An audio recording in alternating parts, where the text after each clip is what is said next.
समन संघ का आदेश हुआ है कि आज मुझे समन संघ का विस्तृत कंसेप्ट देना है। तो इसके लिए हाजिर हूँ। और मैं इस बात से शुरुआत करता हूँ कि जैसा कि आज का सब्जेक्ट है कि लोगों के बीच में फील्ड पर जाकर समन संघी लोग क्या करते हैं और उसका अनुभव कैसा होता है। तो जैसे कि बहुत सारे वक्ताओं ने यहाँ पर 12 तारीख को जो धम्मचक्र प्रवर्तन दिन था उस दिन का दीक्षा भूमि का अनुभव आपके साथ शेयर किया है। मैं वहां पर कुछ आंकड़े बता देता हूँ। मैं अनुभव तो है मेरा, क्योंकि तीसरी बार ऐसा हो रहा है। मैं 2022 में, 2023 में और आज 2024 में ये तीन धम्मचक्र प्रवर्तन के दिन पर मैं दीक्षा भूमि में था। वहां पर पुराने हम वालुम वन के भी ग्रंथ बांटे थे 22-23 में, और पर्चे भी बांटे थे काफी। पर इस वक्त जो बहुत ही संगठित एफर्ट हुआ, लगभग हमने 11,000 हैंडबिल बनाए थे, पॉम्फलेट, और 7,000 ग्रंथ छपवाए थे। उसमें से 6,000 ग्रंथ भी हमारे बांटे गए। मतलब 11,000 हैंडबिल या पॉम्पलेट, और 6,000 हमारे ग्रंथ वहां पर गए, तो 17,000 हो गए। और 5,000 लगभग हमारी ये जो बैचेस है वो बैचेस लोगों को लगाई गई। तो ऐसा लगभग 22,000, 22, 22,500, क्योंकि 500 बैचेस और 500 जो हमारे हिंदी के वॉल्यूम के ग्रंथ थे, मैं समझ हूँ, ये अमरावती में टोल नाके के पास ही, जहाँ से अमरावती से बहुत सारी गाड़ियां गुजरती थी, वहां पर भी वो लगाए गए। लोगों के बीच में बहुत अच्छा माहौल था। इतना माहौल था कि अभी जैसे अनूप कुमार सर ने बताया, आजाद सर को पता है, अत्यंत सर को पता है, युगेंद्र सर को, परियार सर को, पगारे सर को, ये सारे लोग वहां पर उपस्थित थे। वीर सर भी थे यवतमाल से, और राजा भाऊ और प्रवीण मेश्राम सर अमरावती से थे। बहुत बड़ी टीम वहां पर थी। पर इतनी भीड़ थी कि भीड़ में हमें पता ही नहीं चल रहा था कि किस तरीके से लोगों के साथ बात की जाए। तो बस कतार इतनी बड़ी थी, कुछ लोगों के नंबर ले सके, बट भीड़ का दबाव भी इतना था, प्रेशर भी था, और लोग बस ग्रंथ लेते थे और हैंडबिल लेकर जाते थे, बैचेस लगाई जाती थी। उसमें कई लोगों का मोबाइल नंबर भी दर्ज नहीं किया गया। तो ऐसा बाद में हम लोगों ने लगभग 4 बजे, 4 से 4:30 बजे हमारी आवाज इंडिया टीवी के साथ लाइव प्रसारण हुआ। उसमें 7 साथी थे हमारे। उन्होंने 10 लाख लोगों ने वो लाइव वीडियो देखा है आवाज इंडिया टीवी का, क्योंकि आवाज इंडिया टीवी की 4 करोड़ उनकी सब्सक्राइबर है। और लाइव लगभग 10 से 15 लाख लोग दिखते हैं।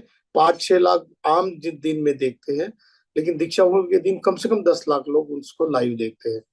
तो ये प्रचार प्रसार बहुत हुआ, क्योंकि बीच में ही उसी दिन हमको 5-6 लोगों के अलग अलग राज्यों से फोन आए थे। उसमें एक रमेश मेश्राम सर भी थे, जिनका गुजरात से फोन आया था, पगारे सर को।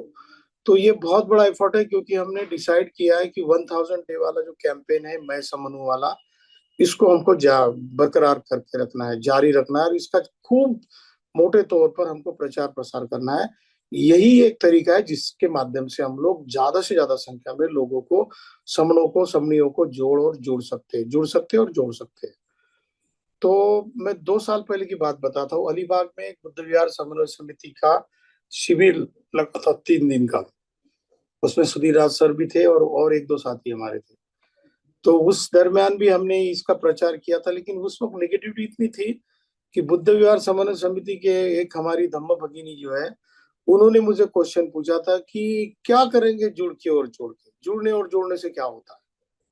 तो आज उनको मैंने मराठी एडिशन वाला ग्रंथ उनको दिया 2 दिन पहले, और उन्होंने वो एक ही झटके में पढ़ लिया, एक ही सिटिंग में, 3.5 तास, 3.5 घंटे में वो उन्होंने पढ़ लिया। और उन्होंने मुझे कॉल किया कि सर इतना बढ़िया ग्रंथ है, इतना हमारा पूरा अस्तित्व जो है, हमारी पूरी कल्चर है, हमारा इतिहास क्या है, इसके बारे में सारी जानकारी आपको मिल जाती है। तो मैंने बहन जी को आगाह किया, कि याद भी दिलाया कि बहन जी, आपने 3 साल पहले मुझे बताया था 2022 में कि क्या करेंगे जुड़ के और जोड़ के। तो ये परिणाम होता है जुड़ने और जोड़ने का। तो मैं सभी आपको बहनों और भाइयों को ये बताना चाहता हूँ, जुड़ने और जोड़ने से क्या होता है, इसका महत्व आज के कंसेप्ट में हम लोग बताएंगे। देखिए, जैसे कि वो लोगों को लगता है कि क्या हुआ, जुड़ गए, जोड़ रहे लोगों को, तो क्या मिलने वाला है। इससे बहुत कुछ मिलने वाला है, हमारी पहचान मिलती है इससे। क्योंकि जब तक हम लोग इकट्ठा नहीं होते, हम एक दूसरे के साथ परिचित परिचित नहीं होते। और जैसे जैसे हम परिचित हो जाते हैं, तो अलग अलग व्यक्तियों का ज्ञान हमारे बीच में बटोरा जाता है। और उससे पता चलता है कि अरे ये भाई मेरा कहीं हरियाणा में, जम्मू कश्मीर में, या पंजाब में, राजस्थान में, बिहार में, उड़ीसा में, या कोई साउथ में, ये जो मेरे साथ या गुजरात में जो साथ बैठा है, ये मुझसे बात कर रहा है, इसकी और मेरी तो बोली एक जैसी है। इसकी लैंग्वेज भी जो अगर देखेंगे तो सारे हमारे जो संबंध पुरखों की जो भाषाएं थी उसका ही अंश उसमें बहुत कुछ आया हुआ है। पर हम लोग ये भूल गए। क्यों भूले? क्योंकि हमारी पहचान भूल गई। और पहचान अगर हमें पता करनी है तो हमको समन संघ से जुड़ना पड़ेगा। जुड़ने और जोड़ने का सबसे बड़ा महत्व अगर क्या है तो हमारी पहचान आ जाती है। पहचान से आता क्या है? हम इतिहास में क्या थे, हम कौन लोग थे, आज हमारी हालत कैसी हो गई। तो एक ही मैं पहचान के बारे में आपको बताना चाहता हूँ। जैसे कि लगभग 5वीं 6वीं शताब्दी में ये जो काउंटर रिवोल्यूशन हो गई शंकराचार्य के समय से 7वीं शताब्दी में, और 11वीं शताब्दी या 12वीं शताब्दी आते आते हमारे जितने भी पुरखों ने अपने बुद्धिमत्ता से लगभग सम्राट अशोक के काल में 18 यूनिवर्सिटियां स्टैब्लिश की थी। हर्षवर्धन सम्राट के आते वक्त वो 42 नंबर्स में आती। मेरे पास पूरे उसके नाम तक है। नाम है, इलाका है, उसका एरिया कितना था, वहां पर क्या क्या पढ़ाया जाता था, कौन से सब्जेक्ट हुआ करते थे, कौन भिक्खु वहां के वाइस चांसलर हुआ करते थे, कौन से भिक्खु साइंटिस्ट हुआ करते थे, कौन से मेडिसिन में काम काम किया करते थे। और व्यापार के साथ जो भिक्खु संघ जाता था या फिर हमारे समन पुरखे जाते थे, चाहे वो भिक्खु नहीं हो संत हुआ करते थे, वो लोग भी व्यापारियों के साथ उनके गाड़ियों में, बैलगाड़ी में कहो या बड़े वाहनों में उनके साथ जाते थे, तो ग्रीक तक गए थे। तो आज का जो मेसोपोटामिया जो है, या पर्सिया जिसको ईरान बोलते हैं या ग्रीक बोलते हैं, वहां के पूर्व वहां के एविडेंसेस भी आज उपलब्ध हो रहे हैं। एक तो एविडेंस हमको कल जाके पढ़ कल हमारे रिसर्च में आया कि नेदरलैंड्स में भी 2000 साल पहले की बुद्ध की मूर्ति वहां पर मिली है। इसका मतलब है कि सम्राट अशोक के जमाने में ये समणों का कल्चर जो फैल गया था वर्ल्ड वाइड, लगभग 2/3 एशिया तो उससे कवर हुआ था। वो तो पूरा हमारे समणों के पूरे कल्चर से लबालब था। लेकिन यूरोप के कंट्रियों में भी ये हमारी समणों की कल्चर गई थी। इसका अभी नया संशोधन ये आ चुका है कि आज हम देखते हैं कि हमारे मैथ्स, मैथमेटिक्स के, साइंस के, फिजिक्स के, केमिस्ट्री के जितने भी आधुनिक वर्ड है वो ग्रीक कल्चर से आए हुए ऐसे नजर आते हैं हमको। पर उसका इमरजेंस है, उसका जो बेस है वो हमारी समनों की कल्चर में है। उदाहरण के तौर पर 2-3 रिसर्च साइंटिस्ट की तरफ से उनकी किताबें जब मैंने पढ़ी तो ये पाया है कि मैथमेटिक्स के जैसे साइन, कॉस, टैन, कोसेक, ये जो संज्ञाएं हैं, ये संज्ञाएं पुराने समय में अशोक सम्राट के काल के बाद 200 साल तक, और फिर राजा मिलिंद था जो पहली शताब्दी में इस ईस्वी सन की, और कैडिबेसिस टू, ये मिलिंद राजा, और बाकी के जो ग्रीक तक राजा गए थे। इवन इतना ही नहीं, कुबेले खान, खान जो नाम है ये भी बुद्धिस्ट कल्चर का है। तो वहां तक गए थे, उन्होंने साइंटिफिक डिस्कवरियां की थी। और उस वक्त यहाँ से जो यूनिवर्सिटी से जो बहुत सारे ज्ञानी हमारे समझ जाया करते थे, उन्होंने मेडिसिन पहुंचाया वहां पर, उन्होंने केमिस्ट्री पहुंचाई वहां पर, उन्होंने फिजिक्स के सिद्धांत पहुंचाए वहां पर, उन्होंने अपने नाम भी पहुंचाए वहां पर। जैसे भूत बोलते हैं, भूत ये शब्द बुद्ध शब्द से आया है। अफगानिस्तान में अभी बुद्ध शिकन बोलते हैं। बुद्ध शकन यानी बुद्ध का शिकन, यानी उसकी मूर्ति को हमने तोड़ दिया, ऐसा बोला जाता है। ये भी कल्चर वहां पर है समणों का। तो एक, जैसा मैंने कहा कि साइन, कॉस, टैन, कोसेक, ये जो शब्द है, इसी तरीके से थीटा, डेल्टा, ग्यामा, लैम्बडा, ये जो शब्द हमको साइंस में अभी मिलते हैं, ये सारे शब्दों का पूरे शब्द है वो पाली के शब्द, धम्मलिपि के शब्द थे। पर 4-5 साल, 500 साल की गैप पड़ गई और उसका अपभ्रंश जो है ग्रीक लैंग्वेज में हो गया, और वही शब्द आज हमारे यहाँ साइंटिफिक वर्ड्स करके हम लोग उसको स्वीकार करते हैं। तो बहुत सारे साइंटिस्ट लोगों ने अभी ऐसी खोज की है कि ये यहीं के सपनों की कल्चर की ही देन है, यहाँ से जाएंगे। जैसा कि मैं बार बार बताता हूँ कि मोहम्मद पैगंबर की उनकी 6 पत्नियां थी, तो उसमें से छठे नंबर की जो पत्नी थी आयशा नाम की, उस आयशा नाम की पत्नी का जो मक्का मदीना था वहां पर एक बौद्ध थेर नाम के, जेठ नाम के बौद्ध भिक्षु ने उसका उसकी सर्जरी की थी। ये एविडेंस हमारे पास अभी उपलब्ध है। इतना ही नहीं, उस एविडेंसेस के कुछ जो रेफरेंसेस है ब्रिटेन का जो आर्कियोलॉजिकल सर्वे का म्यूजियम है वहां पर भी हमने देखा है। जैसे मम्मियाँ जो है, इजिप्ट की मम्मीज को, मम्मी जो है ना, कि कोई डेड बॉडी हो गई तो उसको पूरा केमिकल लगा के प्रोटेक्ट करके रखा जाता है, आज भी वो उपलब्ध है। तो ये वाली टेक्नोलॉजी भी बुद्धिस्ट टेक्नोलॉजी से इमर्ज हो गई, ऐसे रेफरेंसेस वहां पर इंग्लिश जो आर्कियोलॉजिकल सर्वे का म्यूजियम है उसमें हमने पाया है। तो इतनी सारी जानकारी हमारी है, इसका डिस्कनेक्शन हो गया था क्योंकि हमको हमारी पहचान पता नहीं थी, हम कौन है, हम क्या थे। तो इसका मतलब क्या नुकसान हुआ हमारा, तो एक गलती से सारा कुछ हमारा इतना बेड़ा पार हो गया, इतना नुकसान हो गया। कैसे? तो समन जो शब्द है हमारा, समन यानी इक्वालिटी में बिलीव करने वाला, समन यानी जो दूसरों के प्रति मैत्री का भाव रखने वाला, जो करुणा का भाव रखने वाला, दूसरों को अपना बंधु भगिनी मानने वाला, ऐसा जो व्यक्ति है वो समन हुआ करता था। और समन उस जमाने में वाइस चांसलर हुआ करते थे, साइंटिस्ट हुआ करते थे, आर्ट एंड आर्किटेक्चर में साइंटिस्ट थे, शिल्प कलाओं में जानकार थे, बहुत सारे संशोधन उन्होंने किए थे, वाइस चांसलर हुआ करते थे, अलग अलग डिपार्टमेंट के हेड ऑफ डिपार्टमेंट हुआ करते थे, बहुत सारी डिस्कवरियां भी लगाया करते थे। ऐसे पुर के हमारे लगभग 11वीं शताब्दी तक हुआ करते थे। फिर मेरे मन में आया कि काश कभी ऐसा हो, क्योंकि हमने लंदन के किंग्स कॉलेज में हमने विजिट की थी, 2 3 5 बार हम गए वहां पर। 2 बार एक ग्रेज इन में विजिट की, एक लंदन स्कूल ऑफ इकोनॉमिक्स जहाँ पर बाबा साहब पढ़े, और किंग्स कॉलेज जो कि 450 साल पहले का है। उसका जो पूरा स्ट्रक्चर है वो बुद्धिस्ट पैटर्न से, जो है हमारी जो आर्ट और आर्किटेक्चर की, जो अजंता एलोरा की ऐसी अर्ध गोलाकार जो हमारी आर्ट और आर्किटेक्चर की, या मथुरा या यहाँ के जो हमारे ये थे कुशान, गांधा स्कूल ऑफ आर्ट्स, इसमें और मथुरा स्कूल ऑफ आर्ट्स के जो पूरे निशान है वो किंग्स कॉलेज के दीवारों पर, उनकी खिड़कियों पर, उनकी बिल्डिंगों पर हमको दिखाई दिए।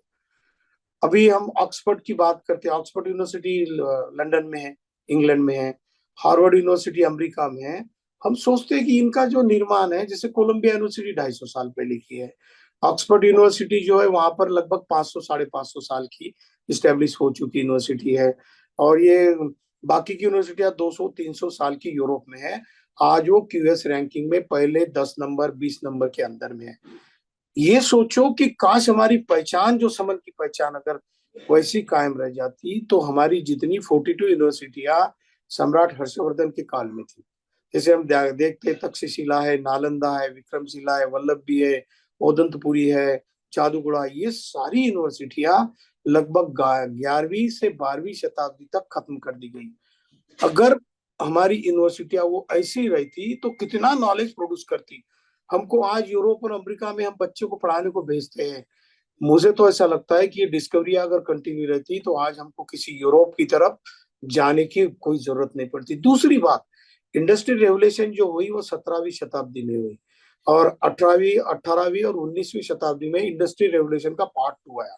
अभी हम इंडस्ट्रियल रेवोल्यूशन के पार्ट 4 में जी रहे हैं, जो कि आर्टिफिशियल इंटेलिजेंस और मशीन लर्निंग का एज हम जीते, चैट जीपीटी के एज में आज हम लोग जी रहे हैं। तो ये वाला कल्चर है, हमारे सपनों का कल्चर है। वो किस तरीके का कल्चर है, आज हम कैसे जुड़ जाते अगर हमारी पहचान उस वक्त से अगर बरकरार रहती। तो ये यूनिवर्सिटियां, इनमें साइंटिफिक खोज होती, और हो सकता है कि इंडस्ट्री रेवोल्यूशन आने आते आते 17वीं शताब्दी का 1765 तक का जो शुरुआत हुई थी, वो अगर हमारी यूनिवर्सिटियां होती तो शायद हम लोग 500 या 1000 साल पहले ही ये सारी डिस्कवरियां, इंडस्ट्रियल रेवोल्यूशन हमारे देश में हमारे समनों ने इस्टेब्लिश की होती। पर नुकसान ही हुआ कि हम सोए रहे, हम टूट गए, और हमारे टूटने से किसी ने हमारे पूरे कल्चर को हाईजैक कर लिया, हमारे कल्चर के कुछ शब्द लिए, जैसा कि हम कहते हैं कि समन का श्रमण कर दिया गया। जैसे हम हमारे समन ग्रंथों में बताते हैं, और बहुत सारे इंडोलॉजिस्ट भी है, और जिन्होंने वॉल्यूम 16 बाबा साहब का पढ़ा हो, ये बड़ी भली बात ही जानते हैं कि जैसे श्र शब्द नहीं हमारी संस्कृति का नहीं है, श क्षत्रिय का भी नहीं है, त्र भी नहीं है, ज्ञ भी नहीं है, श जो षटपोड़ा श होता है, जो पेट फटा हुआ होता है उसका, वो भी नहीं है, आधा र भी नहीं है, हलंत भी है, मृ म्र मर, ये अर्म जो है शब्द है, और ये जो शब्द है हमारे संस्कृति के शब्द नहीं है।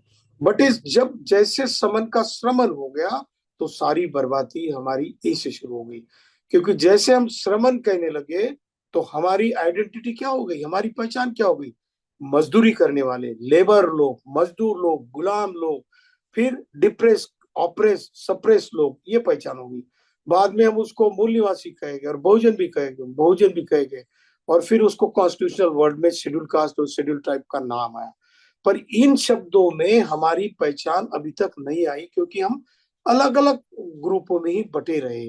अब हमारी असली पहचान क्या है? तो श्रमण का अगर हम समन पढ़ना लिखेंगे, या फिर वो न बान वाला जो न होता है, वो सम न, जैसा कि न में भी आते हैं बहुत सारे शब्द। तो ये शब्द अगर हम पढ़ने लगेंगे और हमारी पुरानी पहचान अगर हम जैसे जैसे करते जाएंगे, तो हमारी पूरी पहचान, हमारी संस्कृति की, हमारे आइडेंटिटी की, हमारे पुरखों की, हमारे यूनिवर्सिटियों की, हमारे शिलालोकों की, हमारे विहारों की, हमारे आरामों की, ये सारी जो पहचान है आज हमको हमारे पास धीरे धीरे आ रही है।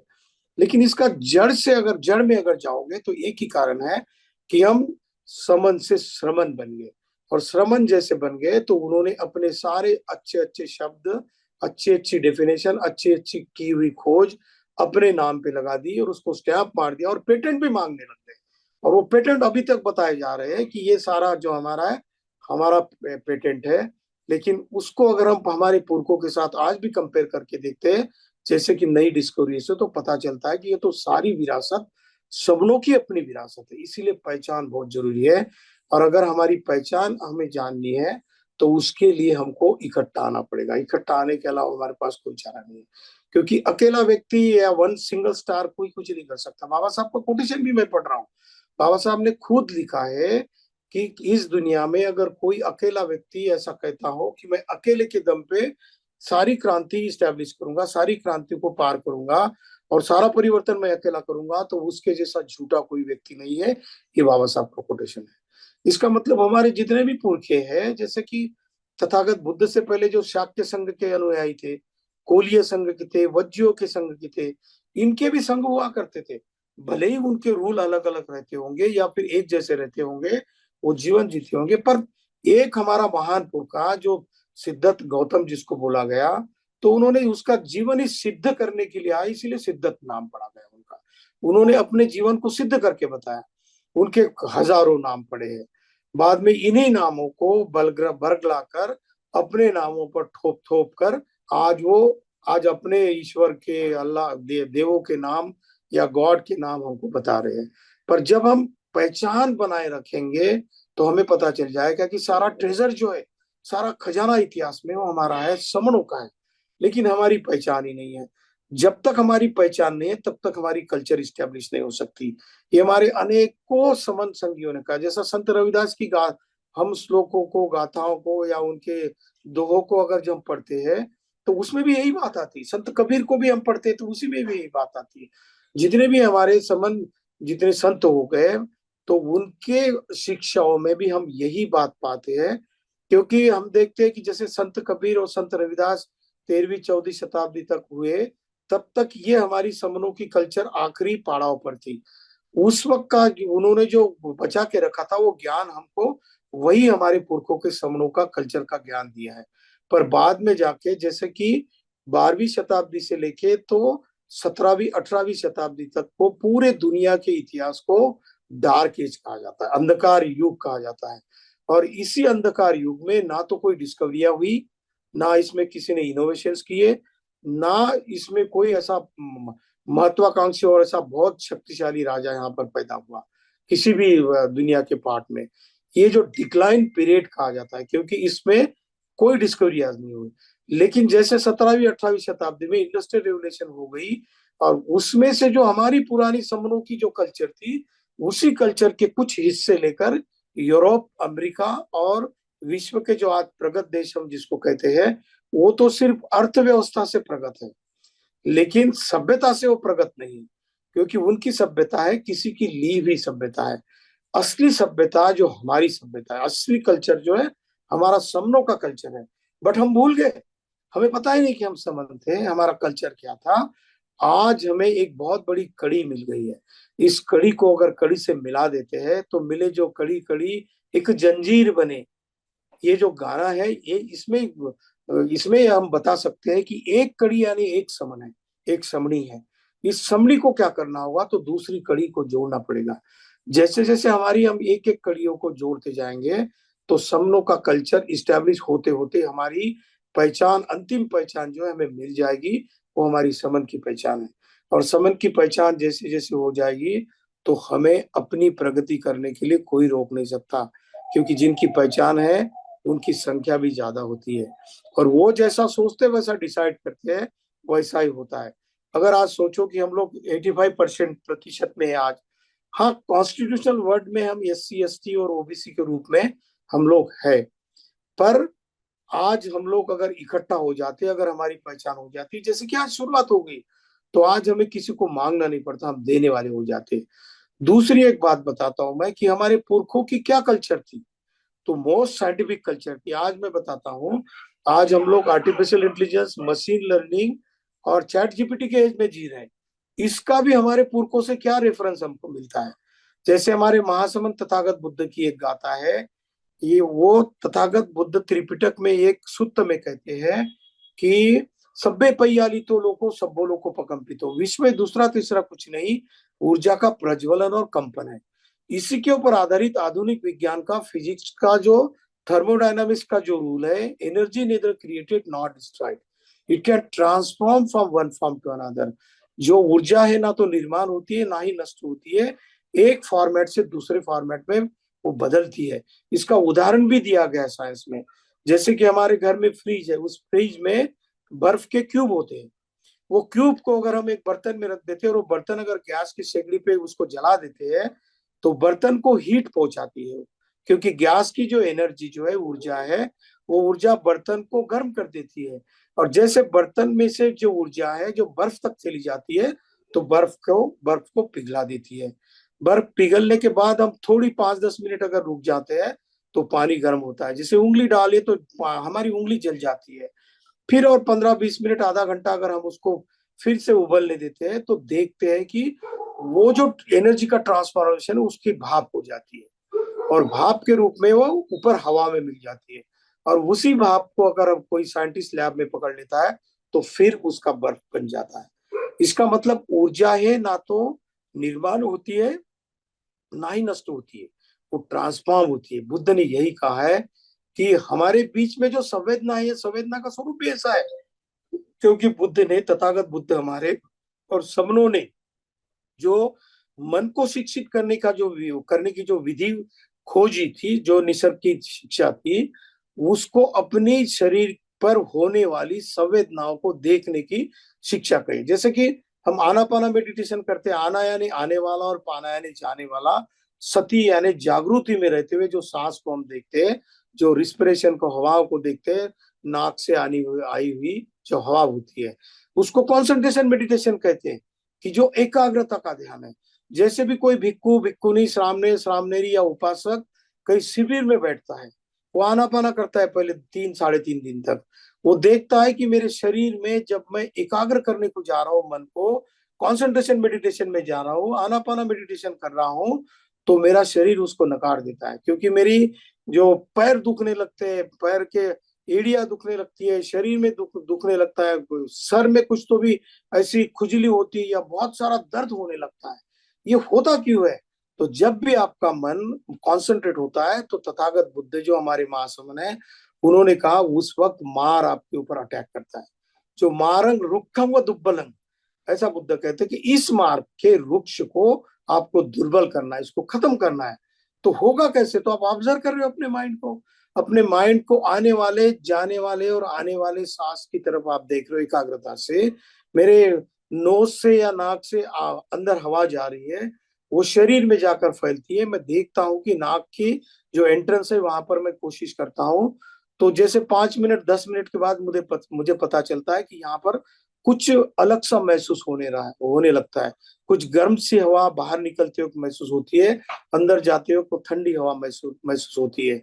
और उसको जब देखता हूं तो वहां पर संवेदनाओं का अस्तित्व हमको दिखाई देता है, क्योंकि हमारा मन एकाग्र होते होते रहता है। और वो एकाग्र होता हुआ पूरा शार्प पिन पॉइंटेड जब हमारा मन हो जाता है, तब हम दूसरे मेडिटेशन के फील्ड में उतरते हैं, उसको विपश्यना का मेडिटेशन कहते हैं। विपश्यना के मेडिटेशन को साइंस ने स्कैनिंग ऑफ योर बॉडी कहा है। जैसे कि हम लोग कभी बीमार पड़ते हैं, किसी को कैंसर हो जाता है, किसी को और पैरालिटिक अटैक आ जाता है, या कोई फेफड़ों की बीमारी होती है, किडनी की बीमारी होती है, तो हमको एक बहुत बड़ी मशीन में लेकर लिया जाता है, अंदर डाल दिया जाता है, और उसका ढक्कन लगा लिया जाता है, और उसके अलग अलग एंगल से फोटो निकाले जाते हैं। और उसमें से फोटो उतारने के बाद डॉक्टर सर्च करता है कि इसमें इसके ब्रेन में क्या प्रॉब्लम है, कहीं ये ब्रेन का कैंसर तो नहीं है, कहीं ये ब्लड ब्लड का कैंसर तो नहीं है, या कहीं इसके फेफड़ों में तो कोई ये बीमारी नहीं है। ये जब हम देखते हैं तो ये विपश्यना में जैसा देखते हैं वैसी ही संवेदनाओं का ऑब्जर्वेशन उस फोटोज में, जो सिटी स्कैन की मशीनों में दिखाई देता है डॉक्टर को। डॉक्टर पहचान जाते हैं कि आपको फला फला प्रकार की बीमारी है, आपको कैंसर है, या आपको ब्लड कैंसर है, या फला फला बीमारी है। तो ये वाला निदान भी हम लोग अपने शरीर पर करते। बुद्ध ने कहा कि इसके लिए कुछ भी कोई अपरेटस की या लैब में जैसे जो हम ब्यूरेट या पिपेट या कोई केमिकल यूज करते हैं उसकी जरूरत नहीं। बस हमको पहले कंसंट्रेशन में आनापाना या कंसंट्रेशन मेडिटेशन से मन को एकाग्र करना है। उसके बाद हम लोग क्या करेंगे, तो स्कैनिंग ऑफ योर बॉडी, संवेदनाओं को देखना है। अगर संवेदनाओं का गुण क्या है, तो अनिच्छा, सब्बे संकार अनिच्छा अनिच्छा थी। तथागत ने वो सिखाया महासमन ने कि उपज्यतो अनिरुद्धति, उत्पादित होता है और नष्ट होता है। जैसे उत्पादित हो गया तो उसकी हमको जानी हो गई, हमको एहसास हो गया कि ये जो हमारी जो संवेदना है ये ऊपर उठ रही है और धीरे धीरे नष्ट भी हो रही है। इसका ज्ञान अगर साइंटिफिकली करेंगे तो ये और दूसरा तीसरा कुछ भी नहीं है, ऊर्जा का प्रज्वलन और कंपन का जो शोध है वो हम खुद के शरीर के ऊपर लेते हैं। तीसरी मेडिटेशन फिर ये होती है कि ठीक है मैं संवेदनाओं की पहचान रहा हूँ, मेरा मन भी एकाग्र है, पर तीसरी मेडिटेशन होती है वो मेत्ता की है, मैत्री की। जब तक मैं मेरे बगल में बैठे हुए किसी ध्यानस्थ व्यक्ति को, या फिर मेरे घर में बैठे हुए मेरे रिलेटिव्स को, या कोई भी हमारे जो रिलेटिव्स है, तो उनको या समाज के लोगों को या हमारे सब लोगों को हो यहाँ पर, जब तक मैं अंदर से पहचान ना जाऊं, जब तक मैं मैत्री का भाव उसके प्रति ना रखूं। और तीसरे मेत्ता मेडिटेशन में ये भी आ जाता है। और जो व्यक्ति फिर अरहत तक का जीवन आते, सारे दुखों से मुक्त होते, सारी संवेदनाओं को पहचान जाते हैं, उन लोगों को कसिनाओं की मेडिटेशन की जानकारी होती है। वो फिर बहुत गहरी तरह की मेडिटेशन होती है। ये दूसरा तीसरा कुछ भी नहीं है, सब्बे पय्याली तो लोगों सब लोगों को पकम्पित हो, क्योंकि इसके ऊपर आधुनिक डिस्कवरी जो किया है, क्या हुई है, इसमें किसके बारे में बताना चाहता हूँ। जैसे कि मैंने सब्बे पय्यालितों के बारे में कहा, अभी आर्टिफिशियल इंटेलिजेंस, मशीन लर्निंग और चैट जीपीटी का एज है। उसमें आर्टिफिशियल इंटेलिजेंस में क्या होता है कि जैसे कि अभी अमेरिका में और कनाडा में या दो तीन इंग्लैंड में ड्राइवरलेस कार आ गई है। विदाउट ड्राइवर कार चलती, कंप्यूटर ही चलाता है, क्योंकि उसमें एआई का जो ज्ञान होता है, आर्टिफिशियल इंटेलिजेंस का, वो होता है। वो किस तरीके से चलाता है वो कंप्यूटर, वो उसको कार को, तो कहते हैं कि उसमें अल्गोरिदम होता है। अल्गोरिदम यानी क्या, तो वो जो आर्टिफिशियल इंटेलिजेंस वाला कंप्यूटर जो होता है, वो लगभग 1 से 2 किलोमीटर के आगे के लगभग 1 सेकंड में 1 से 2 लाख फोटो कलेक्ट करता है। और उस फोटो की चल चित्र होता है, जैसा कि हम फिल्म देखते हैं। फिल्म जो है हमारी 1 सेकंड में लगभग 80 लाख फोटो की रील हमारे सामने से घूमती है, तो हमको चलचित्र दिखता है फिल्मों में, लेकिन असल में वो फोटो की सीरीज होती है वो।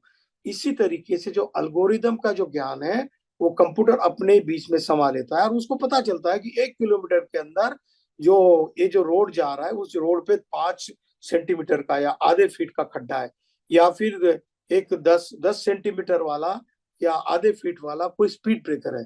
तो वो 1 2 किलोमीटर के पहले ही वो जान जाता है। इसीलिए कहाँ पे ब्रेक लगाना, कहाँ पर गाड़ी रोकना, किस तरीके से जाना। और दूसरा सेंसर भी होता है कि कोई गाड़ी सामने से 100 200 की स्पीड से आ रही है, तो उसकी टक्कर भी नहीं होती, क्योंकि आर्टिफिशियल इंटेलिजेंस के उसको सेंसर भी लगे होते हैं। तो ये वाला जो ज्ञान है, ये सारा है एनर्जी की सब्बे पय्याली तो सब्बो लोग को पकम्पित हो, इस थ्योरी के ऊपर आधारित है। इसीलिए दुनिया के सबसे ज्यादा साइंटिस्ट तथागत बुद्ध हमारे महान पुरखे, या हमारे जो समन जो पुरखे हुए थे, जितने भी साइंटिस्ट लोग हैं, इन्होंने जो डिस्कवरीज की, खोज किए, इसी के ऊपर अभी नए संशोधन चल रहे हैं।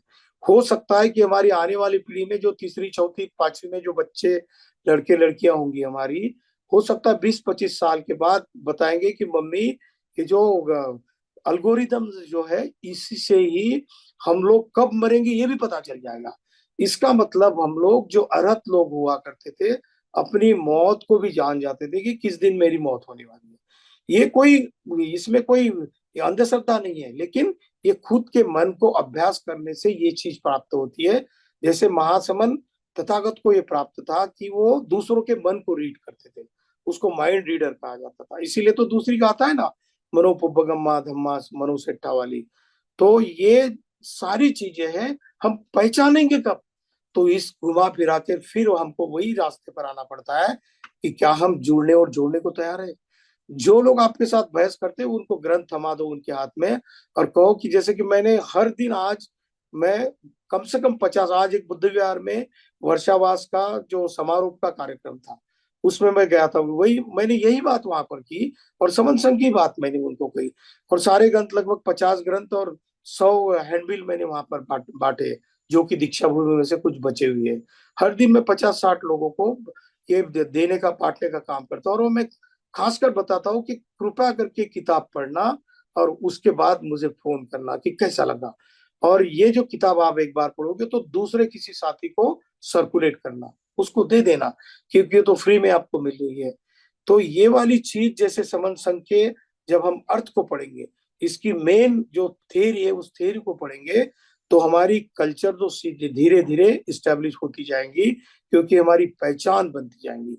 और जैसे हमारी पहचान बनेगी तो आपकी पहचान को रोकने वाला कोई नहीं है, क्योंकि आप निसर्गता इस देश में 85% हो, लगभग 140 करोड़ में से आप 120 करोड़ लोग हो। बस इतना ही काफी है कि मेरा साथी जो मेरे बगल में खड़ा है वो आज वो 33 करोड़ की ज्ञान को अपना रहा है। उसकी भूल में, मन की भूल करके उसको कोई बरगला रहा है और उसको भ्रमित कर रहा है, इल्यूजन कर रहा है उसके माइंड को। उसको मैं धीरे से वे ग्रंथ उसके हाथ में थमा दूं या कोई मैं हैंडबिल उसके हाथ में, पर्चा उसके हाथ में दे दूं और उसको कहूं कि भाई इतना काम कर, बहना इतना काम करो, ये पढ़ो और मुझे कल या 2 दिन के बाद बताओ कि आपको कैसा लग रहा है। अगर इसमें कोई गलत बात है तो वो भी बताओ। ये इतना काम हम अगर करेंगे, करने को तो बहुत छोटा काम है, लेकिन उसको निभाने का काम बहुत कठिन है, वो निभाना पड़ेगा। हम वादा करते हैं कि हम लोग सारे समन यहाँ पर उपस्थित है, हमारे जीवन के अंत तक, मरण पर्यंत। हम कहते हैं ना हमारे संघ गान में, संगे यो खलितो दोषो भी कहते हैं, और जीवित पर्यंतम, मेरे जीवन के अंत काल तक मैं संघ को शरण जाऊंगा। जैसे जैसे हम संघ को शरण जाने की बात कहेंगे वैसे वैसे मैं समन की पहचान जो होगी हमारी, ये समन की पहचान मेरे बगल के, मेरे नेबर के, मेरे जो साथ में रहने वाले, ऑफिस में रहने वाले जितने भी जन्मजात समन संघी SC ST ओबीसी और कन्वर्टेड माइनॉरिटी है, उनको मैं ये मैसेज देता रहूंगा। यही मेरा जीवन का अंतिम काम है। अगर ये काम नहीं कर पाया मैं, तो पुरखों की विचारों को मैं नहीं पहुंचा पाऊंगा।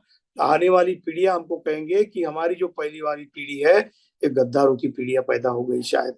ये अगर नहीं सोचना है आपको, तो आपका जो विचार है, आपकी जो पहचान है, इस पहचान की विचारधारा को आपको प्रचारित और प्रसारित करना पड़ेगा।